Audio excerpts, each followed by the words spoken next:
So Rockstar news. So if you watched my video where I covered everything new in the Courts Center heist update, you know that Rockstar nerfed every heist across the board in exchange for a new system where the first time you complete each heist finale during a real life week, you'll receive a boosted payout. I like that you have to specify a real life week because there's weeks in the game that are obviously different. Well, we now know exactly how much each heist has been nerfed. One of the most notable things is that the Caprico heist does not have a first time completion payout. Really? It is pretty clear Rockstar does not want people replaying heists back to back anymore and people to explore other content in the game. Admittedly, it was a little bit silly that your people would just do the same heist over and over and over and over and over again. But I mean, if that's what people want to do, that's their business, right? You should be working to make other stuff viable. So if a person wants to do other things, they can, without feeling like they're losing out because they're changing. They're gonna screw me over with career progress? No, it's not, because I've done it all already.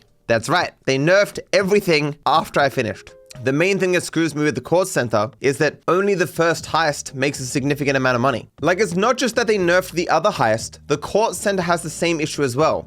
You can't really grind it because they're only the first one that gets you a significant amount of money. And with the other heists, my crew could give me, well, as much money as they could, right? I could get the largest share. With the Court Center heist, you can't even divvy up the shares differently. So apparently people in chat are saying the second heist is 400K. Man, that's gonna take 8 million years. And they made the amount of money you need for the career progress 50 million again. Damn you, Rockstar. Yeah, the cooldown for the Court Center is 10 minutes, right? Which is less than other heists, that's true. Oh, as it says here, this also makes career progress much more difficult to complete, as payouts in the Court Center heist can't be adjusted between players either. Because of that, reaching the 50 million career progress requirement now takes significantly more grinding than any other heist. Man, this change, the grinds for the heist are insane. The amount of money you need in those career progress is just so unobtainable, and this now just makes it impossible.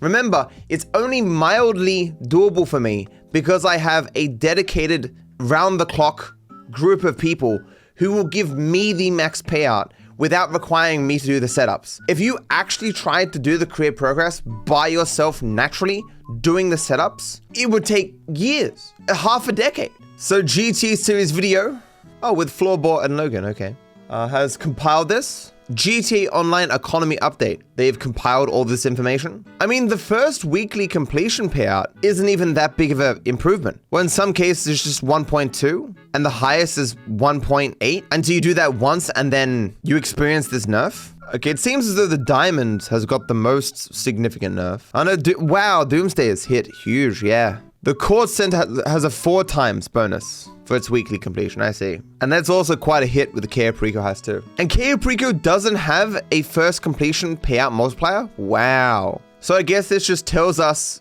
which content was the most popular. It was Caprico, obviously, so they give you nothing for it now. Then it was Doomsday, so it gives you nothing now. Then the data leaks. Man, I'm so happy I completed career progress before this stuff happened. Do you think there's a possibility that people will just not play in protest or something? Or they'll be like, this is it, the last straw, I'm out. Like, who is staying with the game this long? And this being the deal breaker, I don't see it. What's gonna happen is this will just be the norm and people accept it. Rockstar has increased the payouts for the Doomsday Heist. Now with the new weekly first time completion bonus, the total payouts are now higher than they were before the recent heist nerfs. This is only for the first heist though, right? Oh, so Rockstar said they nerfed the Doomsday Heist more than they intended, and now they've reverted that back a bit.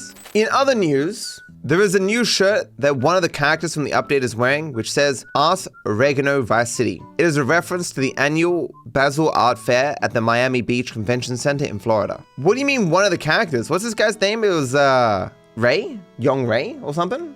His character model looks so dopey without being actually in the game. Imagine this is the only reference to GTA 6 that we get before it releases. The same character is also wearing a necklace that matches the one Cal can be seen wearing in one of the official GTA 6 screenshots. You know what could be funny? If this was like not some intended reference, but like it's just the same asset pool for GTA 6 and GTA 5, and someone was making a character like, that's a good enough shirt, that's a good enough necklace, whatever, just put him in the game.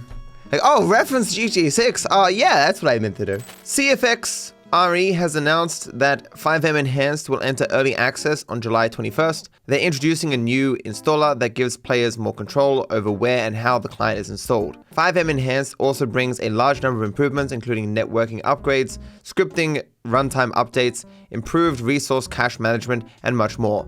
Rockstar has also added NoPixel 5 as an app within the Rockstar Games launcher cloud services, further suggesting the official collaboration is getting closer to launch. Interesting. No strong opinions, I suppose. Really want to see what they're going to do with all this in GTA 6, really.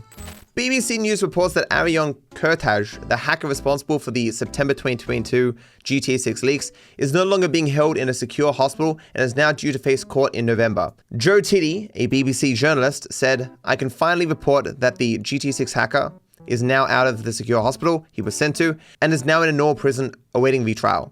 Kurtaj was a key member of the teen hacking group Lapsus and was given an indefinite hospital order due to his severe autism diagnosis. When he was sentenced in December 2023, the court heard that he will remain at a secure hospital for life unless doctors deem him no longer a danger. But he is out now and will face a conventional criminal trial in November. I've been trying to get this information confirmed with police for weeks after images of Kurtaj apparently posting on Snapchat from prison began circulating online. But the police could not confirm it, and there were reporting restrictions placed on the news. Today, after my request, the High Court judge lifted reporting restrictions. That last part is Joe Tiddy saying that, right? Not Glow, the person who wrote this for me. Yes, that phrasing makes it imply like you did it, Glow. I know, his name is Joe Tiddy. I guess you could say Joe Tidy? It's T-I-D-Y. A new painting called Cooked was added in the Court Center Heist, and a lot of people speculated that this painting was hinting at Lucia Betraying Jason in GTA 6. Well, we now know it's actually just Rockstar doing a modern take on an old painting from 1963. The post from Individual Type, it's hinting at Lucia Betraying Jason. No. So this is just a painting from 1963, which is what? It was sourced, what is this, a comic? Girls Romance number 78, September 1961. I mean, it's clearly a reference, but the look on his face looking at her is like, what, skepticism or judging? Douse? Contempt? Yeah, maybe. Yeah, maybe so. And maybe contempt is good. But no, actually, might be disgust, honestly. There's like a combination of things there. And she is like disinterested, does not care. And the phrase here though, chat am I cooks, makes it feel more like suspicion. So like while like the original source here maybe doesn't imply that this is Lucia is betraying Jason, the actual picture itself can give off that kind of vibe. If this is meant to be Jason and Lucia, which I don't, like it doesn't even look like them. I think we as fans of Rockstar need to stop seeing a guy and a girl together and being like, that's Jason and Lucia! A lot of people are confused about why Rockstar brought Mr. Faber back in the latest DLC. At the end of the mansion update, after your mansion is raided, Mr. Faber calls you claiming that he had nothing to do with it. Because of that, many players expected there to be some tension or at least an explanation for why we're suddenly working with him again. One Reddit post summed it up, saying they expected some kind of confrontation or dialogue, and that Mr. Faber's return felt like a missed opportunity. And interestingly, they used my picture of my character. Hi, we're gonna work together? What the fuck are you doing here? You literally tried to kill me. After all the betrayal and chaos in the story, I expected at least some tension, dialogue, or payoff. Instead, it feels like they just dropped him in for a cameo with zero weight. The heist itself is cool, and the new content is decent, but Faber's involvement was such a missed opportunity. Anyone else feel the same, or am I just too invested in GTA lore? So I didn't watch any of the videos that people produced speculating about Mr. Faber. So my feeling with Mr. Faber, just playing the content, I was like, he is clearly sus, but there's nothing that has directly tied him to being sus. His phone call where he's like, yeah, I clearly had nothing to do with you being attacked at your mansion, haha. Clearly, it sounded like bullshit. But there's nothing directly in the game that's like, Mr. Faber did this. So I don't think they needed to address it all that much. Our character is just like, okay, I kinda suspect this Mr. Faber guy now, but he is giving me good work. It's kind of a similar situation to Devin Weston. This Devin Weston guy seems kind of shady, seems kind of sus, but I mean, he's giving us work. I mean, okay. Like everyone in this business, it's a criminal business. Everyone in the criminal business is shady. To be clear, I do think it would have been better had they gone a different direction and just had immediately started with Mr. Faber showing his true colors and being our adversary or whatever, rather than this kicking that can down the road. Clearly that is going to come up where he's going to show his true colors and be like, I was actually the bad guy behind the curtain the whole time. But I don't think they needed to do that now. necessarily, as long as they're doing this later. Like the conversations we had in this DLC were just continuing to build that sense of Mr. Faber can't be trusted. Like when Raph was like, oh yeah, Mr. Faber represents this hidden cabal of people or whatever. And like when Mr. Faber kind of breaks his nice guy, posh persona, and he says to Raph, what does he say? Like, if you don't like it here, I'll move you somewhere else. Like, as if he controls Raph. Raph will go exactly where he says to go, regardless of whether he wants to or not. Like, so basically what I'm saying is, I think some of this feeling is because of speculation that content creators did, rather than stuff that is explicitly said in the game. In September 2025, Dan Houser confirmed that he did not work on the story of GTA 6. He said he believes the world has had enough GTA stories from him, and there's time for someone else to take over. Despite that, he also said he thinks GTA 6 is going to be a great and exciting game when it releases. Like I had said before that I thought Dan at least worked somewhat on GTA 6, but he's saying no, which is interesting because he left 2021 or 2020? Yes, somewhere in that period, which is around the time when Strauss Zelnick said that they started working on GTA 6 in earnest. So I guess the story hadn't been finalized by that point. To be clear, I don't think GTA 5's story was so amazing that people couldn't do something just as good. It was mainly the characters and the gameplay that carried that story. Like the characters were vibrant and interesting and very memorable, you know, and so many quotable lines even after all these years. The story I felt kind of suffered from changes during development in terms of gameplay, especially looking at the cut content and stuff. Red Dead Redemption 2's story was amazing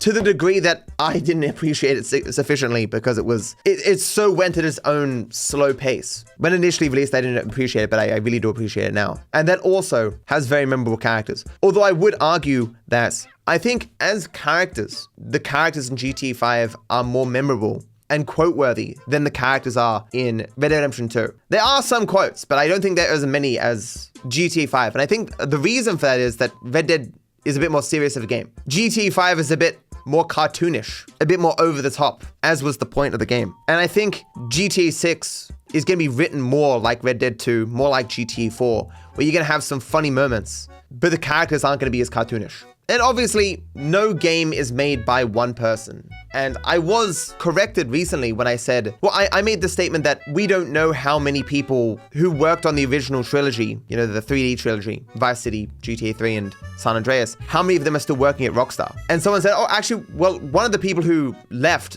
said that they think like 80% of the people who were working on those games still work at Rockstar today. So while there are people who've left, there are still people who've been there for decades. And in fact, I've been reading the wiki recently, and I'll occasionally see a person where it's like, this person joined Rockstar in 2009, and then they became this position in 2015, they became this position in 2021, and they still work there to this day. I saw many people like that. So it isn't like we've just had a complete changing of the guard since Red Dead 2 or since GTA 5. A few key people have left, certainly, but I don't think this is as big an issue as some might suspect, you know.